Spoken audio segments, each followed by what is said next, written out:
What is righteousness? Being in a right relationship with God by trusting Him, obeying His word, and living in a way that pleases Him. It is not about trying to earn God's love through good works. Through faith in Jesus Christ, God declares believers righteous, and then He helps them grow in holy living. Righteousness is more than doing good things. It begins when we place our faith in Jesus Christ. God forgives our sin and declares us righteous because of Christ. From that moment, He calls us to live differently. Living righteously means choosing God's ways over the world's way. It means telling the truth when it is difficult, forgiving those who hurt us, obeying God's word in our daily lives. We cannot live righteously by our own strength. We need the Holy Spirit to guide us, correct us, and empower us. As we spend time in prayer and scripture, our life begins to reflect the character of Christ. Jesus said in Matthew 5 verse 20 that our righteousness must exceed that of the scribes and Pharisees. He was teaching that God desires more than outward religious actions. He wants hearts that truly love Him and obey Him from within. It is important to ask ourselves also these types of questions. Am I trusting Jesus completely? Am I obeying God's word? Does my life reflect Christ's love and holiness? When we seek God's righteousness first, we transform our hearts and enable us to live in a way that brings Him glory. Jesus and the Beatitude. Jesus did not come to add rules. He came to reveal what the law was always meant to become: love alive within the heart. The crowds were expecting commandments, but instead they received blessings. 8 of them. Each one begin with the word that changes everything: blessed.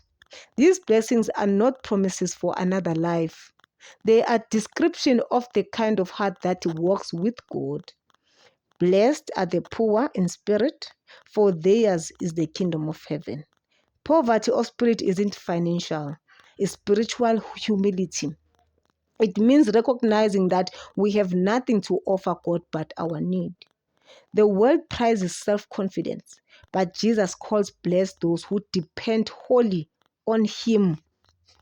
Blessed are those who mourn, for they shall be comforted. The tears are not of grief, but of repentance, tears that water the soil of a new life. The righteous mourn not because they are hopeless, but because they see the world's brokenness through God's eye. And in that mourning, they are drawn close to His comfort.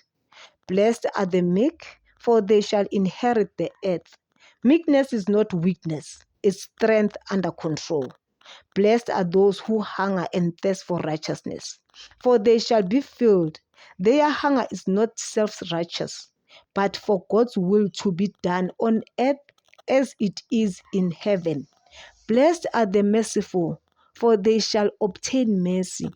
The world teaches revenge, but Jesus blesses forgiveness. Mercy is love that refuses to keep score. It's what God gives us every morning and what He asks us to give others every day. To be merciful is to mirror heaven on earth. Blessed are the pure in heart, for they shall see God. Purity here is not perfection, it's focus. It's undivided heart that seeks God above all else. A pure heart is single-minded. It's the kind of heart that sees God not only in worship, but in everything else. In sunrise, in a child's laughter, in an act of kindness. Blessed are the peacemakers, for they shall be called children of God. Not peacekeepers, but peacemakers. Blessed are those who are persecuted for righteousness' sake, for theirs is the kingdom of heaven. To suffer for doing right is to stand where prophets and saints once stood. That means you are aligning with eternity. Righteousness, as Jesus described it, is not about performing holiness, but becoming whole. This is righteousness not written in law, but written in love. It's the kingdom of heaven breaking into human hearts. Because righteousness, as Jesus defines it, begins not with rules or rewards, but with the heart that says, Lord, make me more like you. Righteous, according to Paul, a Pharisee who turned to be an apostle, a man who had memorized the law but finally met the one who fulfilled it. His encounter with Christ changed everything it changed everything. So through his letters, especially to the Romans, Paul takes the mystery of righteousness and unfolds it like light breaking through darkness. Righteousness is not achieved by works. It is received by faith. You don't have to prove yourself to God. He already proven his love for you at Calvary. You don't have to perform to be righteous. You just have to believe. The kind of belief that says, Lord, I trust you more than myself, is the seed from which every righteous act grows. The story of righteousness doesn't end at believing. It begins there. Faith opens the door, but the Spirit teaches us to walk in the light.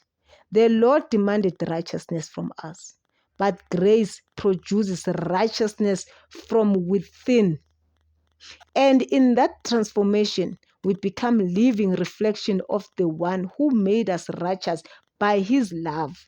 If righteousness by faith is the foundation, then the Spirit of God is the power that builds the house. It is here that the story of holiness stops. It stops being about human effort and becomes about divine partnership. For centuries, righteousness had been a law written on stone, something external, something demanded. But under the new covenant, righteousness became alive, written not with ink, but with the Spirit of the God upon the human heart. Just before Jesus' death, he told his disciples something.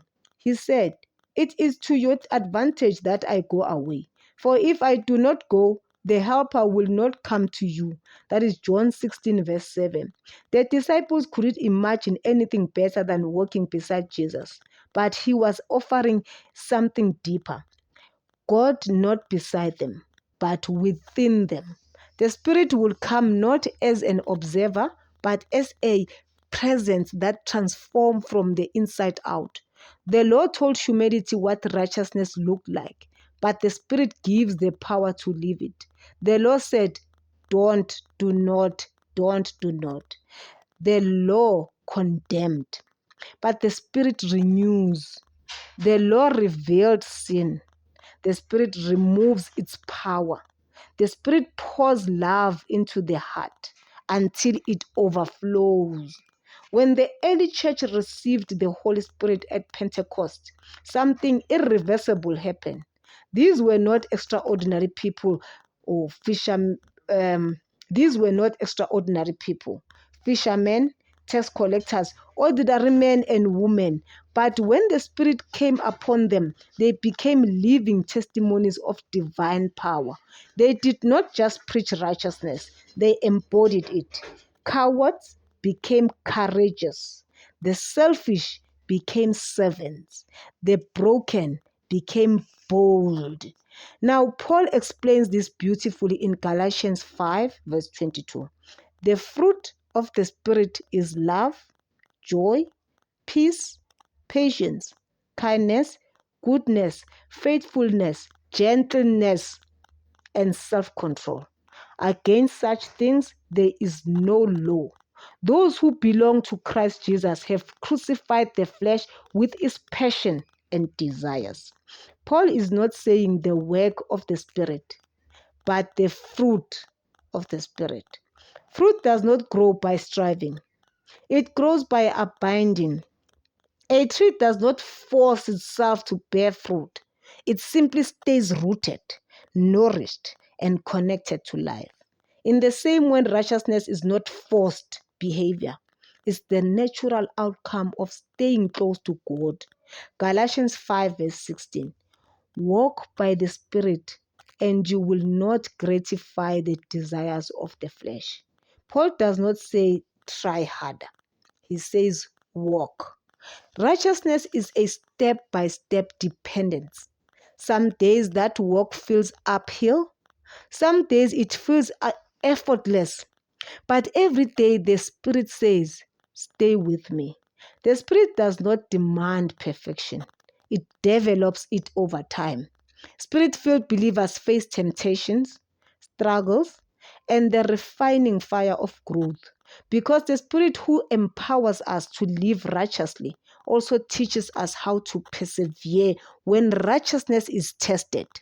The righteous are not those who never fall, but those who never stop returning.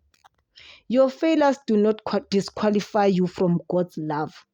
Peter, the man who swore he would never deny Jesus, the one who drew his sword in Gethsemane, ready to die for his Lord.